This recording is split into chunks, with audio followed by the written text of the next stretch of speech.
Memory transcription subject: Captain Sovlin, Federation Fleet Command. Date: Standardized Human Time, September 3rd, 2136. Worst case scenario cycled through my mind, as the gorgeous ships formed a defensive wall around the colony. I tried to imagine how the people on the ground felt, trapped and aware of the impending assault. This sea of dots spanning the blue orb's circumference was all that stood between the innocent and hungry predators.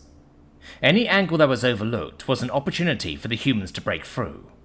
We would stop any missiles from penetrating our ranks by throwing our craft in the way, if necessary. The only way a battle with a predator ended was with all of them dead, or all of us dead. The primitive nature of the human craft was our primary hope. A single hit should be enough to dispatch their ships. Hell, the station's lasers might be able to chew through more than one at a time. Our weaponry was designed to tear through Arxor armor, and the Terran's defenses were negligible.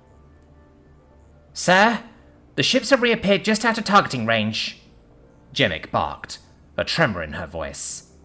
I hoped the weapons officer could keep her wits. "On a trajectory course for the base." The viewport locked onto the hostiles. I watched as they veered off onto multiple headings, and altered their course to avoid any intercepting ships we launched.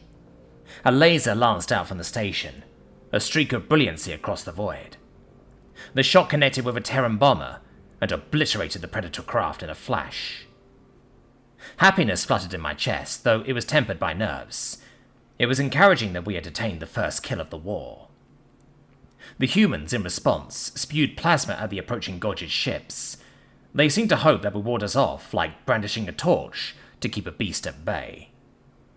Weapons of that caliber couldn't deal more than minor damage, but I knew they had to preserve their main payload for their target. It occurred to me that we had simplified the task of bombing the station for the humans. The predators were flooring it towards their stated target, and in many ways, my suggestions cleared the path. There wasn't a single sign of deviation, which boggled my mind. The asteroid base dispatched as many ships as it could, and left its own defenses barren in the process. When given the choice, our commanders prioritized civilian lives over military infrastructure. "Things can be replaced, stations can be rebuilt," I chided myself. "Lives cannot. There are children down there." I couldn't help but wonder, for a split second, if this was a lapse in judgment on my part. Where was that predatory sadism, the one Zahn said humans used on their own world? The last thing I wanted was to cost the Gojiti Union valuable resources. It was worse if some soldiers didn't make it from their barracks. Their deaths would weigh on my conscience for years. But there was no way a predator could override their bloodlust, particularly while engaged in warfare. It was a matter of time before the humans rounded on our position. At least a few ships had to give in to temptation, even if the majority could resist. "Shoot the bastards! Blast them out of the sky!" I roared. Jemik sighed. "I just said they're out of range, sir. We need to move closer." "We are not abandoning our position. The second the planet is vulnerable, they'll pounce." My mind yearned to fight the humans myself, but I had to remember the stakes at hand. We were consigned to watching, as though the skirmish were some spectator sport. Zahn was cheering each time a Terran vessel went up in a fireball, which earned strange glances from the nearest crew. The Predators weaved erratic patterns to avoid termination, but their spirals and zigzags weren't fast enough. Every crackle of their laser purged one of the vermin. The station's defenses were slow to recharge, but their effectiveness was dazzling. In fairness, it seemed a love tap could take out a Terran ship. Their workmanship was rather flimsy. Gojit craft remained hot on the humans' heels, and spit our own concentrated plasma at them. There was no breathing space for our attackers. The Predators rocketed up to max acceleration, and towed a tighter line toward the base. It was wonderful to see our ships chasing the humans. How the tables had turned from the natural order. The hunter was the hunted. "Captain, the Predators are showing no interest in the colony. I don't see the harm in taking a few ships to the battlefield," Jemik pressed. "They're just trying to lose their pursuers. If they bait us away from the colony's defense, that's what they want," Her spines bristled. "I hate feeling powerless." "As do I. Zahn, why don't you make yourself useful?" I gestured toward the doctor, who was transfixed by the battle. "Establish contact with Piri, if at all possible. Make her aware of the Predator's tactics so she can relay a warning to any nearby installations." The Takan returned an eager tail swish and scrambled to reopen communication lines. My gaze darted back to the viewport. I looked just in time to catch a glimpse of a Terran fighter, taking her round to the belly. The plasma compromised its hull integrity and reduced it to a fragmented heap of metal. There was no hesitation from the Godjid chasers to bombard the incapacitated ship with fire. Nobody would be foolish enough to leave a Predator alive. They needed to be taken out of the fight with permanence. As long as such a monster was still kicking, they could have a final trick up their sleeves. The human vessels clustered back together and opted to deal with the gaining pursuers one at a time. They peppered the closest Godjid ship with fire and concentrated their strikes on its drive column. The patroller's engine went up in a colossal flare. Debris was flung in all directions. Our other allies were forced to drop back to avoid getting swept up in the blast's wake. "Stars! I hate humans," I seethed. "They don't quit or retreat. I curse my ancestors for not confirming their extinction centuries ago. This is going to be a tedious and costly war, even if we win." The Predators had endured a hailstorm of fire and pressed nearer to the base all the same. No matter how many of their brethren were reduced to scrap, they persevered. Watching the humans' fearlessness, I couldn't help but envy their natural disposition. They shrugged off losses with that callous disregard for life they were so famed for. We felt our casualties. That was the Federation's downfall against the Arxor. It was emotion that lost us the war. Predators saw only the mission, the kill. "Captain, we have to do something," Jemik growled. I flicked my ears. "It's too late. They're almost within orbital range." While the Godjid defenses could deal with the humans handily, they wouldn't win the race against time. The Predators could survive just long enough. Pesky monsters. Sensing that their goal was within reach, our opponents found a final burst of speed. The Lee bombers dispensed their payloads, and cylindrical missiles homed in on the asteroid's surface. I braced myself for the inevitable aftermath. The Godjid patrollers lunged forward in desperate pursuit, but they were already too late. Explosions detonated across the complex, tearing through the expansive stone buildings. Flame enveloped anything in the explosion's proximity. Smoke plumes brushed up within the artificial atmosphere. Hangar roofs caved in, and buried any ships we failed to get off the ground. The powerful laser was out of commission too, since our orbital defenses were tucked in the center of the base. Bunkers and training areas were pummeled into submission. I wondered how many servicemen were trapped beneath the rubble. The humans followed up their first volley with another barrage. There was no pause or emotion, though I don't know why I thought there would be. The subsequent explosions ensured that nothing was standing, and reduced any likelihood of survivors. The horror on the bridge was a choking atmosphere. Amidst my grief, I couldn't help but feel responsible for this calamity. Our local garrison could have stopped them, if there had been a few more ships at our disposal. "Why are the humans not turning toward the colony?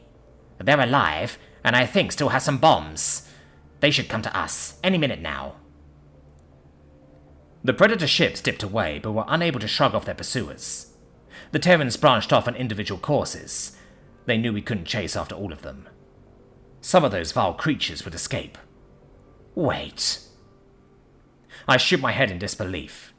They can't be leaving. The humans did exactly what they said. My head swirled in the direction of the voice. It was that unruly comms analyst from earlier. They never intended to attack any civilians. They just annihilated a military base, and that's your reaction? I snarled. None of the evidence suggests that they wanted to. We forced their hand, the technician growled.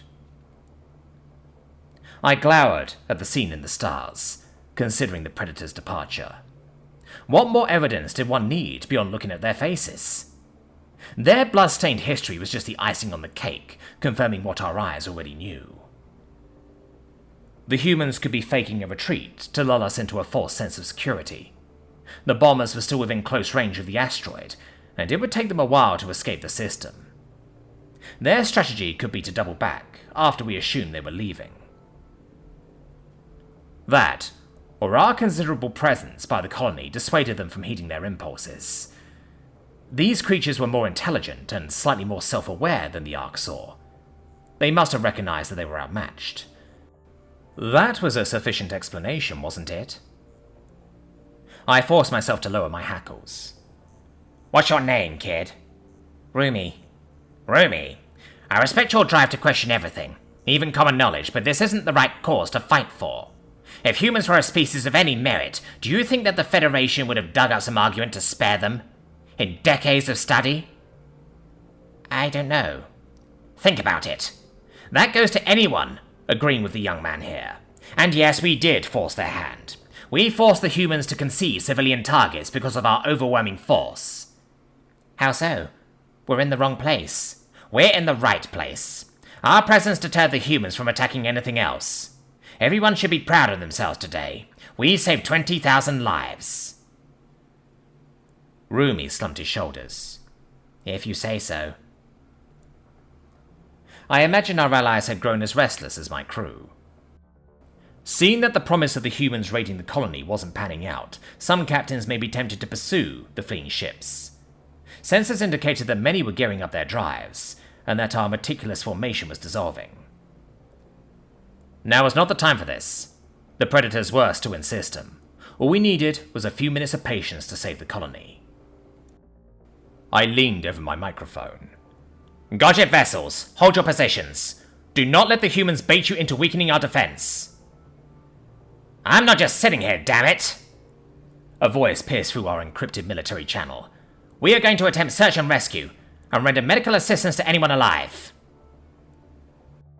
My eyes darted about the viewport, searching for any signs of movement. A Godget hospital craft had crept away from our ranks, and commenced a blazing run toward the base. Its course placed it directly in the path of an escaping human. Sensors read that the Terran ship had target-locked the vessel, and their weapons were charging. Turn back now!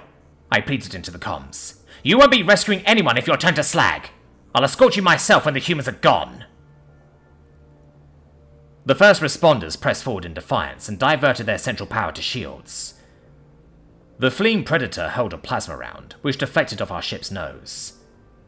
The medical transport seemed shaken by the contact, though it refused to turn back. The distance between them and those things was narrowing. This was lunacy. What were those Godget doctors thinking? I admired their commitment to saving lives, but they were setting up the exact scenario I feared. Abort! I shrieked into the communicator, broadcasting the message on all frequencies this time. Godget medical vessel, turn back at once. The predators will destroy you. There was no reply from the Godget first responders. They were unarmed, which meant they stood no chance in combat. Worse, the Terran ship might have heard my plea and realized what an easy target they stumbled upon. I waited to see the doctors blasted to bits, feeling pity swell in my chest. On the bright side, at least it would draw some sense into Rumi, and whoever else was swayed by him. The expressions around the bridge were finally the ones I recognized from our face-offs with the Arxor. For some inexplicable reason, the human ship hesitated. Sensors suggested that their weapons were powering down, and they were altering their course to avoid a collision. I was certain my eyes deceived me, as the primates allowed the medical ship to pass their position. What about that, Captain? What could they possibly gain? Rumi hissed. I chewed at my claws, rattled to the core. Allowing a vessel to survive, that aimed to resuscitate enemy combatants, was in direct opposition to the Predator's goals. Why would those abominations exhibit mercy? That was the exact brand of illogical softness we were mocked for by the Arxor. But accepting any explanation that mandated emotion was out of the question. There had to be an ulterior motive at play. There just had to be. Like I told the crew, the Federation condemned humanity by unanimous vote. They wouldn't make that decision lightly. Perhaps I wasn't looking at the big picture. The humans need the Venlo for now. They can't afford to alienate their lone ally when they're so behind technologically. I soothe myself. Tava must have sent someone to supervise, and so they managed to show restraint. They're biding their time. Alarm flashed through Rumi's body language as he saw me struggling to formulate a response. The doctor rolled his eyes in disgust and turned to address us all. They wanted to preserve ammunition when they realized the ship wasn't a threat. Zahn answered for me. Humans are pragmatic enough to override their sadism when it comes to their own survival. Quite possible. I managed to keep my voice steady. The Predators were doing an excellent job messing with my head, if nothing else. Whatever game the humans are playing at, we know their true colors. We always have, and we always will.